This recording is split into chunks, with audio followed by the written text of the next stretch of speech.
तो नमस्कार बच्चों, क्या हाल चाल है। उम्मीद करता हूं कि सब बढ़िया होगा, मस्त होगा, जबरदस्त होगा और स्वस्थ होगा। आज के इस सेशन में क्लास 10th के मैथमेटिक्स हम लोग पढ़ने वाले हैं। जैसा कि आप लोगों को पता है कि इससे पहले जो पार्ट 1 वीडियो आया था उसमें हम एक्सरसाइज 1.1 पढ़ाए थे।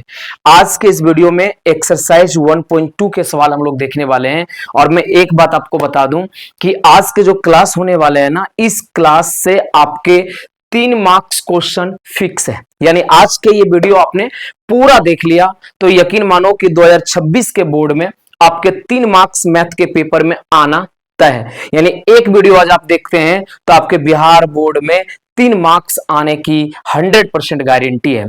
तो मैं उम्मीद करता हूं कि जितने भी बच्चे मेरे साथ जुड़ते हैं वो पढ़ने वाले बच्चे जुड़ते हैं, क्योंकि जो पढ़ने वाले नहीं है ना वो इंस्टाग्राम पे जुड़ते हैं, इंस्टाग्राम पे जाकर रील देखते हैं। लेकिन जो बच्चा पढ़ने वाला है ना, वो चाहे 30 मिनट की वीडियो बने चाहे 45 मिनट की वीडियो, वो पूरे के पूरे वॉच करेंगे, एक एक चीज को देखेंगे और पॉइंट टू द पॉइंट चीजों को सीखता है वो। तो जो बच्चे सीखने वाले हैं वही वीडियो में जुड़े, जो क्लिक करके सिर्फ 2 मिनट देखने के बाद एग्जिट करने वाले हैं, भैया एग्जिट कर दो। क्यों? क्योंकि आवश्यकता भी हमें ऐसे बच्चों का नहीं है। हम केवल उस बच्चे के लिए मेहनत करना चाहते हैं जो बच्चा मेहनती है, जो बच्चा संघर्ष कर रहा है अपने जीवन में। सिर्फ हम उन बच्चों के लिए वीडियो बनाते हैं, हम उन बच्चों के लिए नहीं बनाते हैं जो सिर्फ रील देखने में इंटरेस्ट रखता है। जिसको रील देखना है भैया रील देखने दो, आप आज 3 नंबर हमसे लेकर के जाओ। चलिए शुरू करते हैं। तो आज का सेशन में हम लोग क्या बात करेंगे, एनसीईआरटी मैथमेटिक्स की बात करेंगे और प्रश्नावली 1.2 की बात करेंगे। सबसे पहले आइए हम आपको दिखाते हैं कि प्रश्नावली 1.2 में क्या क्या है ना। देखिए आपके समक्ष यहां पे मैं खोला हूं प्रश्नावली 1.2। क्या है? प्रश्नावली 1.2। इसमें कुल मिला के 3 प्रश्न है। प्रश्न संख्या 1, 2 और 3। क्या है? प्रश्न 1 में क्या है? सिद्ध कीजिए कि रूट 5 एक अपरिमेय संख्या है। ठीक है, देखिए रूट 5 एक अपरिमेय संख्या, इसी तरह से सवाल दे सकता है आपको।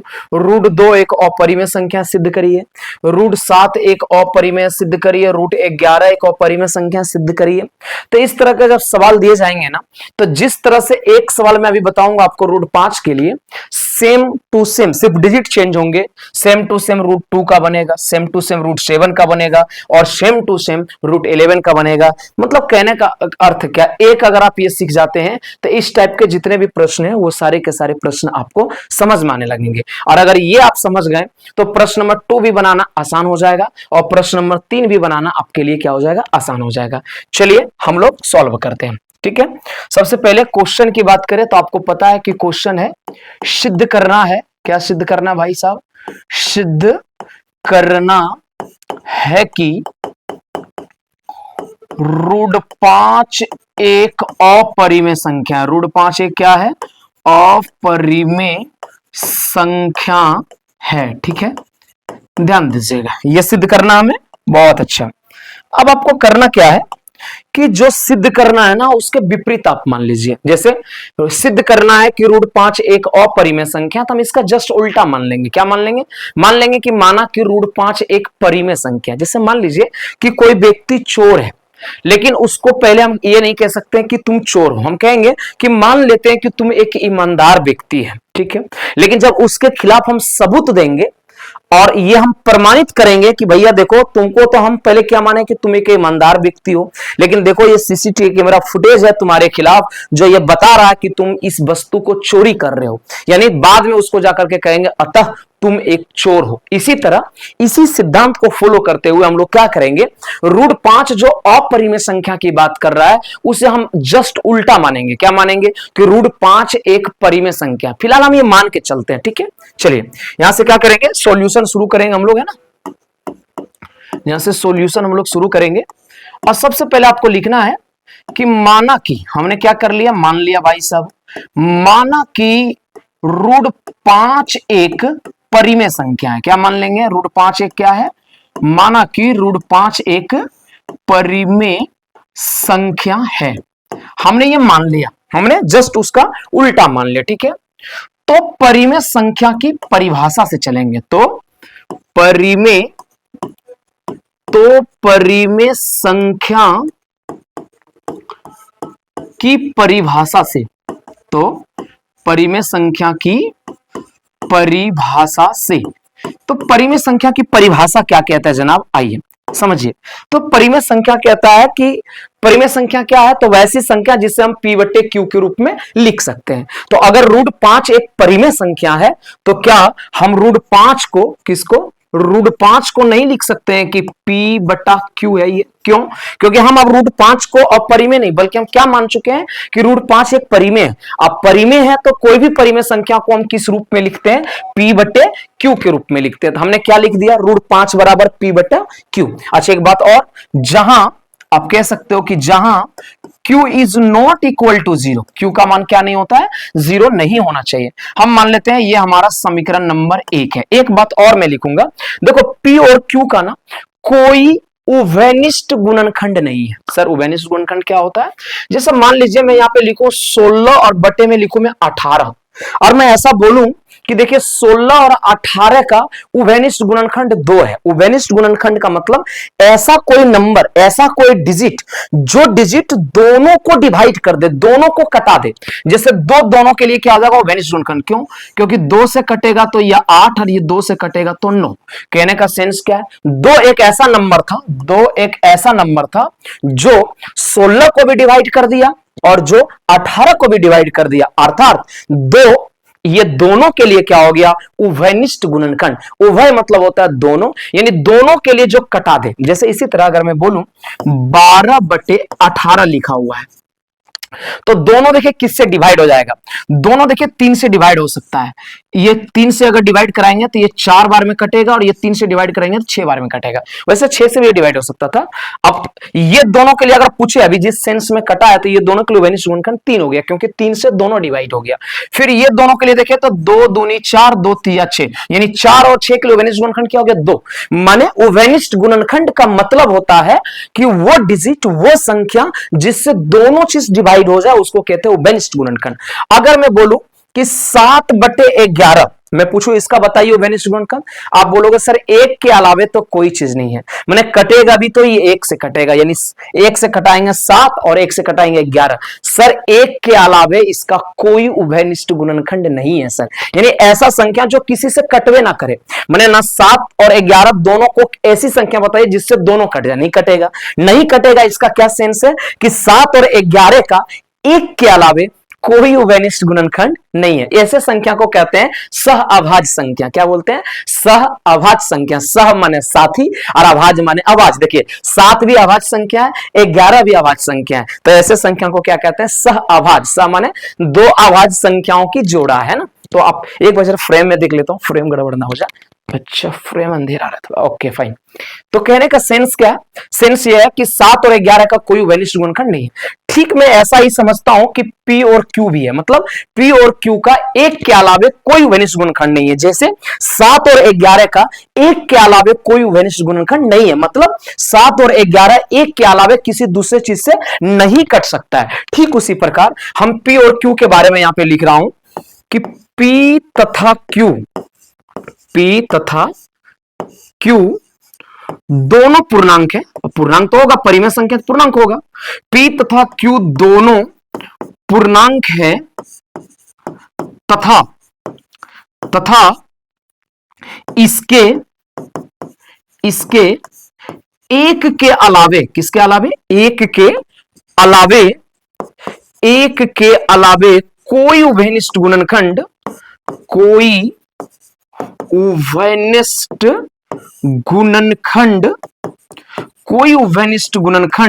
नहीं है। हमने क्या मान लिया भाई साहब? हमने मान लिया कि P तथा Q के 1 के अलावे कोई उभयनिष्ठ गुणनखंड नहीं है। जैसे 7 और 11 का 1 के अलावे कोई उभयनिष्ठ गुणनखंड इसका था ही नहीं, तो हम ऐसा मान लिए कि P तथा Q के 1 के अलावे कोई उभयनिष्ठ गुणनखंड नहीं है। चलिए अब आगे हम यहां से सॉल्यूशन को लेकर चलते हैं। समीकरण 1 से हम चलेंगे, यहां से समीकरण 1 से। समीकरण 1 क्या है जनाब? देखिए जरा ध्यान दीजिएगा, समीकरण 1 क्या है?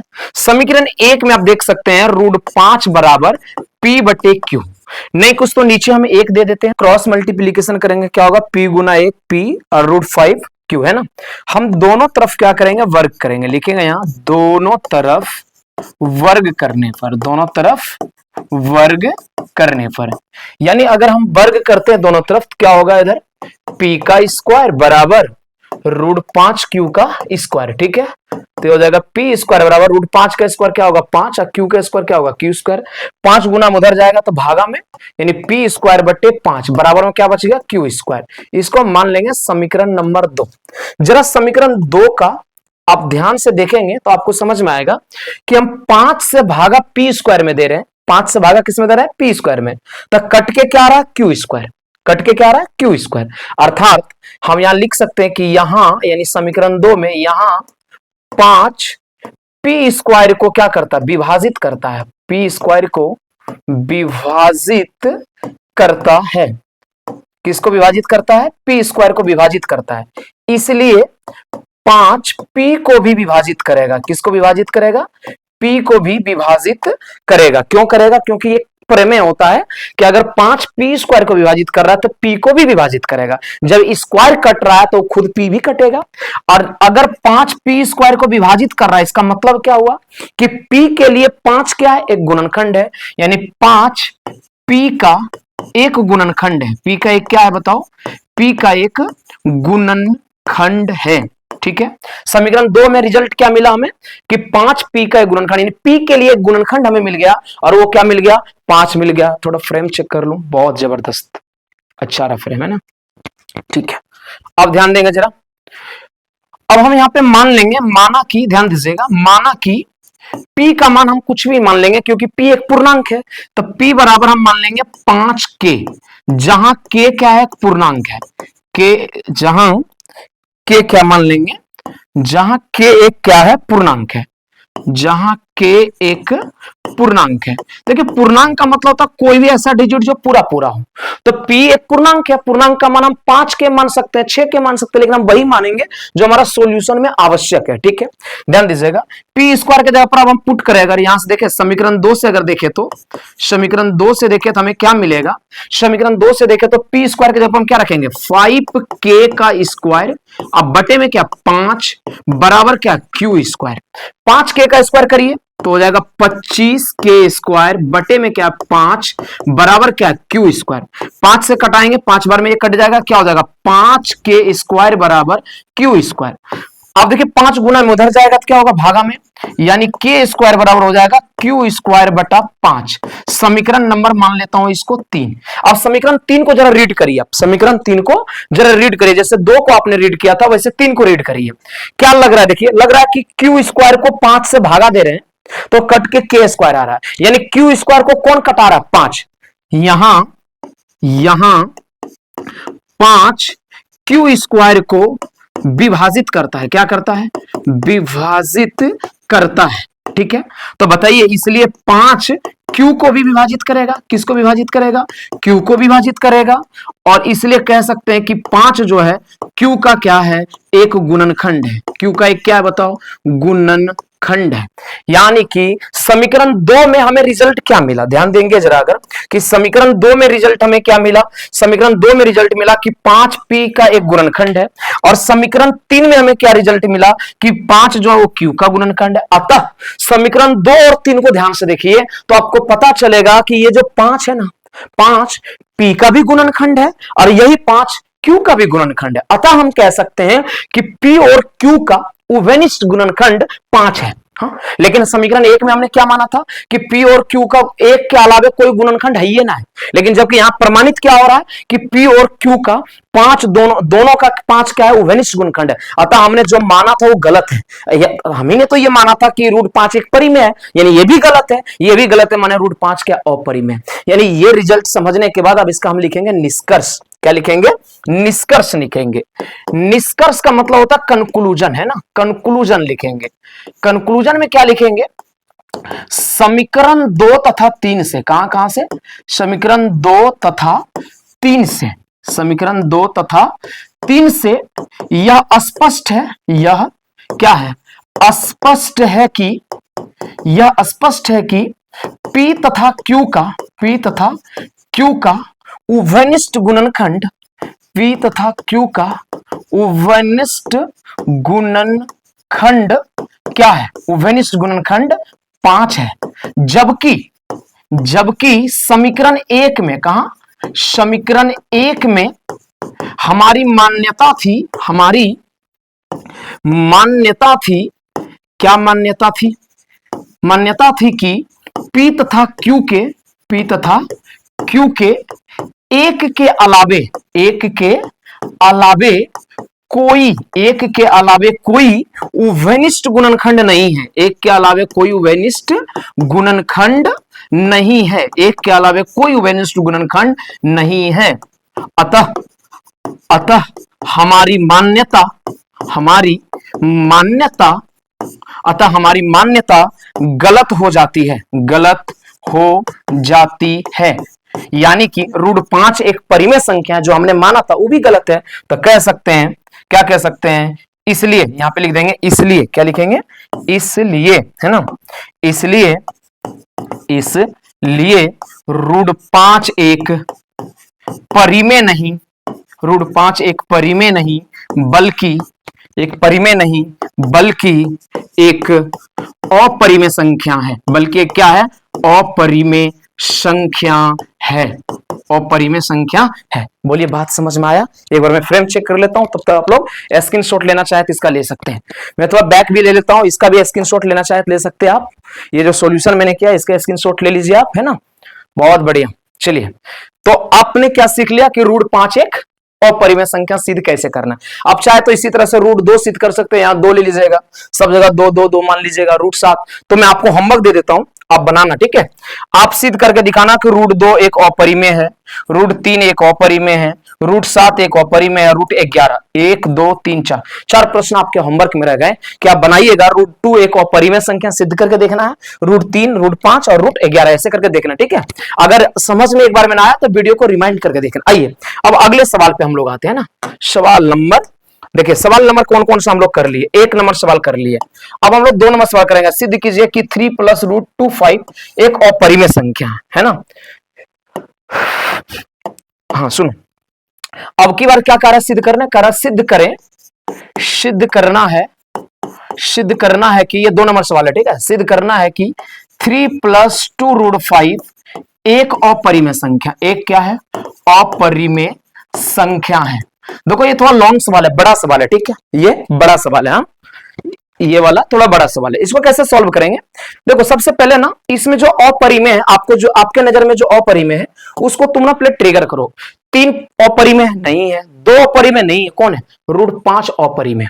सबसे पहला काम क्या करना? √5 को प्रूफ कर लेना कि ये एक अपरिमेय है।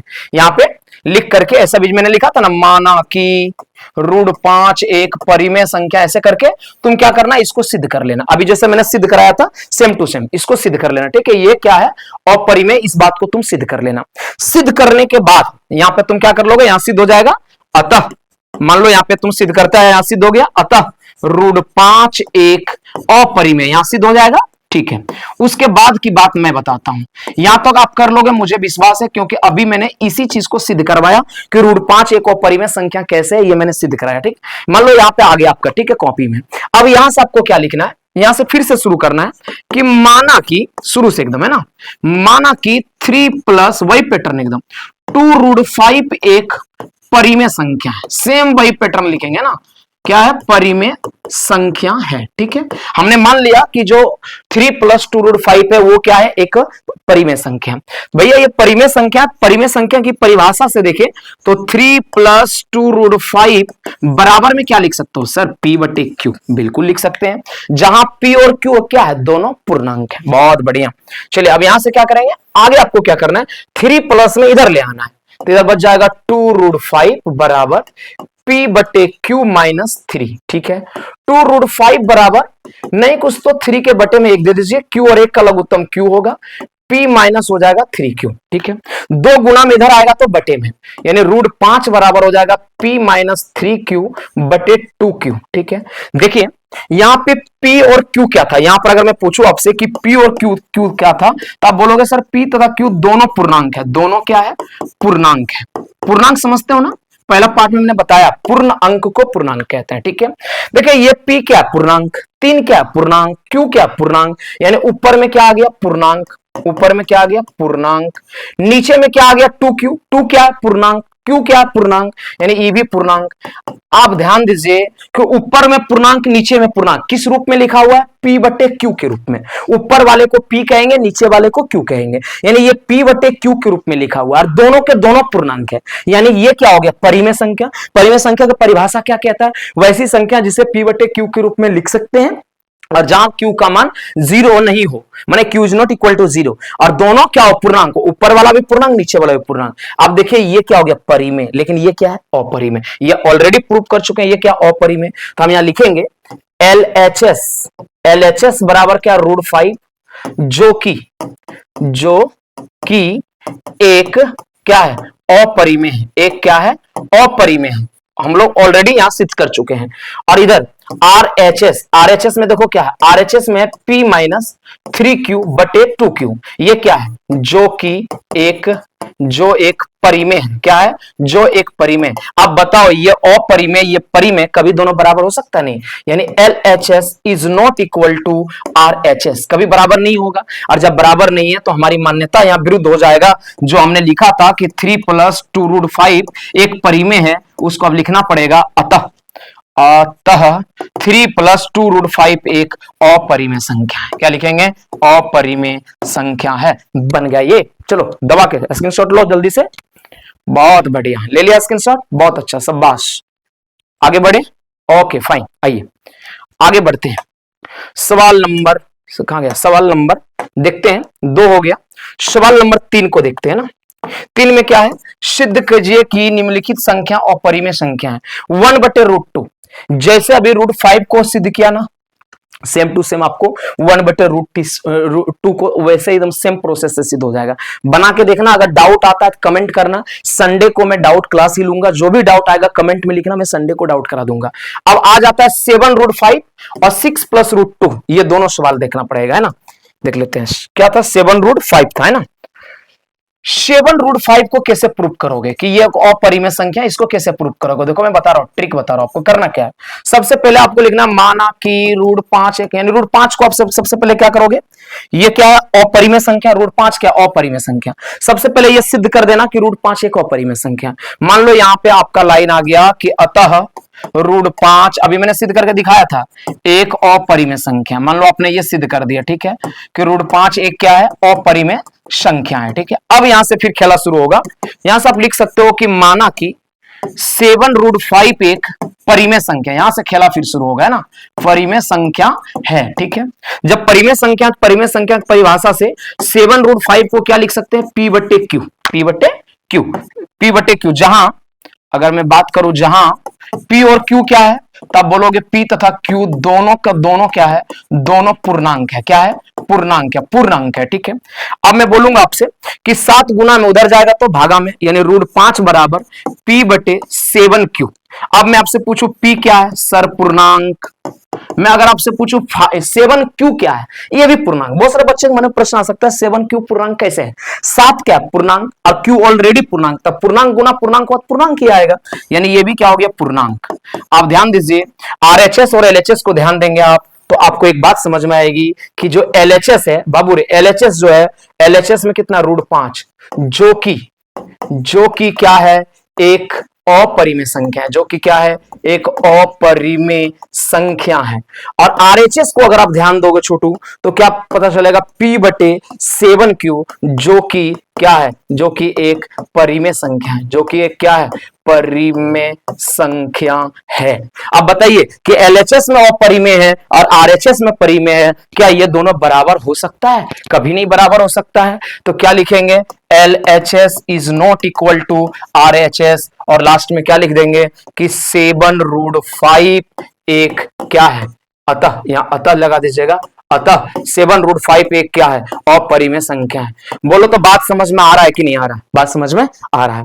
चलिए एक सवाल और बच गया, वो हम लोग देख लेते हैं उस सवाल को पहले। हाँ, 6 + √2 था, राइट। 6 + √2 को करना है सीधे ना। 6 + √2 एक अपरिमेय संख्या, इस बात को सिद्ध करना है। चलिए इसमें भी समझ लीजिए कि बनाना इसको कैसे है। एकदम ध्यान से समझेगा, बातें समझ में बहुत बढ़िया से आएगा। इसमें सबसे पहले चयनित करिए कि कौन अपरिमेय, 6 अपरिमेय है? नहीं है। कौन है? √2, इस तो पहचान रहा है। इसको सिद्ध कर दो पहले कि √2 एक अपरिमेय संख्या। कैसे? वही जो बनने विधि आपको बताया, माना कि √2 एक परिमेय संख्या, ऐसे करके चलना, परिमेय संख्या है, ठीक है। वही √2 बराबर P बटे Q, जो प्रोसेस मैंने अभी √5 के लिए बताया ना, सेम प्रोसेस √2 के लिए होगा। मान लो लास्ट में यहां आपने सिद्ध कर दिया कि अतः √2 एक क्या है? √2 एक अपरिमेय संख्या है। क्या है गुरु? अपरिमेय संख्या है। यहां तक कर लिया। फिर कहानी गेम यहां से क्या हो जाएगा? शुरू। नया गेम। क्या है नया गेम? माना कि क्या? माना कि 6, माफ कीजिएगा, माना कि 6 + √2 एक परिमेय संख्या। यहां से गेम शुरू हो गया, परिमेय संख्या है, ठीक है। अब परिमेय संख्या तो तुम जानते हो, 6 + √2 बराबर क्या लिखोगे? P बटे Q, जहां P क्या? पूर्णांक, जहां Q क्या? पूर्णांक। दोनों क्या है बाबू? पूर्णांक ही है।